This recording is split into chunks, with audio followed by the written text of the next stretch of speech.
Tá dado o recado, agora vamos aqui, vem comigo aqui que eu vou de informação agora. Felipe Guedes está com a gente, ele vai contar essa história. Homem morre após perder controle de moto e bater em poste em Teresina. Me conta os detalhes, Felipe, eu tô com você, meu irmão. Olha, Wellington, foi isso mesmo, esse acidente teria acontecido nas primeiras horas da manhã, segundo moradores próximos ao local. O corpo foi encontrado já sem vida, né, por volta aí de 6 horas da manhã, já tinham moradores lá próximos ao local onde aconteceu esse acidente. O corpo já sem vida, uma poça de sangue muito grande antes de morrer. Esse motociclista, ele perdeu muito sangue, né, o que teria ocasionado aí a morte dele. E lá a gente viu assim um rastro, né, de muito sangue no local, né? Segundo aí informações apuradas, a polícia ainda está investigando, na verdade, a causa exata do acidente, mas a gente percebe pelo cenário que foi um descontrole do próprio motociclista. Os detalhes a gente vai acompanhar agora na reportagem. No vídeo registrado por uma pessoa que passava pela Avenida Celso Pinheiro, na zona sul de Teresina, o corpo de um homem já sem vida chama a atenção pela cena encontrada. No vídeo ainda é possível ver alguns objetos espalhados, inclusive a moto que ele estaria conduzindo ainda com a lanterna traseira ligada. A polícia ainda investiga as causas da ocorrência, mas aqui pelo cenário é possível entender um pouco da dinâmica de como aconteceu o acidente. Segundo testemunhas, o motociclista vinha no sentido Parque Rodoviário Parque Sul, quando colidiu com esse poste e foi arremessado ao chão. Segundo testemunhas, ele não tinha nenhum capacete, por isso perdeu muito sangue e veio a óbito. Horas depois, as primeiras testemunhas encontraram um corpo caído aqui ao chão. O acidente aconteceu nas primeiras horas da manhã deste sábado. A Avenida Celso Pinheiro é um local de fluxo rápido de veículos. O corpo do homem foi conduzido para o IML para identificação e a moto também foi levada por um reboque acompanhado pela Polícia Militar do Piauí. Meu amigo velho, acaba vendo uma moto na tubada e como é que ele não enxergou esse poste, meu pai amado, né? Felipe, e aí, como é que foi produzir essa reportagem? Felipe tá lá ainda debaixo dos pés de manga lá, produção? Hã? Já subiu, Felipe? Não, tá aí. Aqui. Felipe, conta aí como é que foi produzir essa reportagem. Diz que você ainda passou um carro lá e melou você e o repórter cinematográfico, o nosso querido Anderson aqui. Como é que foi tudo isso, Felipe? Conta pra gente. Olha, antes de falar essa questão, a gente recebeu aqui também uma informação de quem seria esse motociclista, recebeu agora há pouco.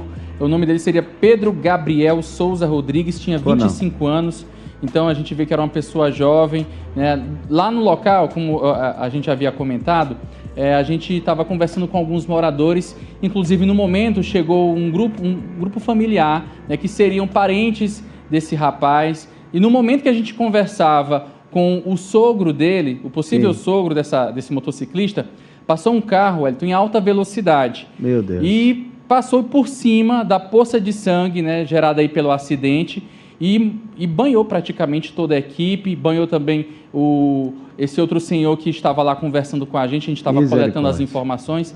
Então, a gente vê até imprudência no trânsito, né, uma via que as pessoas atingem altas velocidades, né, então, independente de quem está ali próximo. Lá é uma prática, né? Andar em alta velocidade. Né? Em alta velocidade. Então fica aí o alerta, inclusive, né? Isso é caracterizado até como um crime de trânsito, né? Uma infração de trânsito.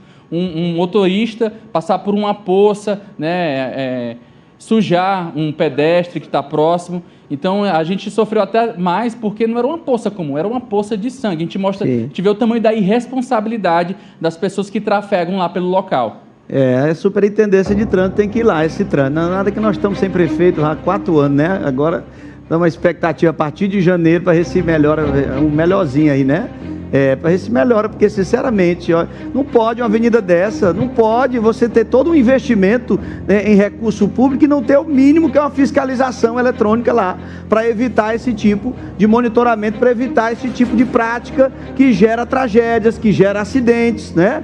É inconcebível isso em qualquer país sério, mas no Brasil, lamentavelmente, a pessoa faz uma avenida, o cara anda a velocidade que quer, e aí tem que morrer um monte de gente pra gente falar na televisão pro cara ir lá e fazer o serviço dele, não é? Pra que dia você paga uma superintendência de trânsito? Me diga. Pra que você lota uma superintendência de trânsito de um monte de diz que engenheiro de tráfego? Não é para fazer esse tipo de monitoramento? Não é para acompanhar as vias que precisam ser monitoradas? Ou será que eu, como jornalista, que tenho que entender disso? Me conta. É de lascar um país. Eita, meu Deus. Sinceramente, por isso que é assim, quem tem que fazer o seu trabalho não faz, e aí fica essa coisa de responsabilidade, joga para o lado, joga para o outro, né? Só que é muito sério essa questão do trânsito, que as pessoas pagam com a própria vida quando alguém se omite a fazer as suas funções, como é esse caso dessa avenida, né, com investimento do tamanho, mas sem ter o mínimo de fiscalização e monitoramento. Sim, Felipe, e aí como é que foi essa história lá? O cara passou com tudo que você tomou, foi um banho de sangue, não foi, Felipe? Infelizmente, né? Não só eu, né? Como o outro senhor que acompanhava lá, conversava e dava as informações pra gente, o cinegrafista Anderson também ficou com várias marcas aí, pingos, né, da poça de sangue que estava lá no local. Meu Deus. A gente ficou assim, foi tudo muito rápido, na verdade, né, Wellington? Então a gente não conseguiu nem identificar o carro, eu só consegui ver a cor e o modelo, mas a placa mesmo foi tudo muito rápido, não teve como identificar. Mas a gente vê o tamanho da irresponsabilidade das pessoas, mesmo num momento como esse de acidente, porque ainda tinha a sinalização do acidente com aquelas faixas de isolamento, mas ainda assim não impediu que esse motorista passasse em alta velocidade pelo local. E o nosso respeito, né, aos amigos e familiares desse motoqueiro por essa tragédia, né? A gente nunca espera, a gente espera que uma pessoa jovem cresça, evolua, envelheça, tenha seus filhos, e isso é muito trágico, fica uma ferida no coração da família quando você perde alguém dessa forma, alguém que sai e você fica esperando bater a porta para voltar, quando você descobre que a pessoa não vai mais voltar, aí fica aquela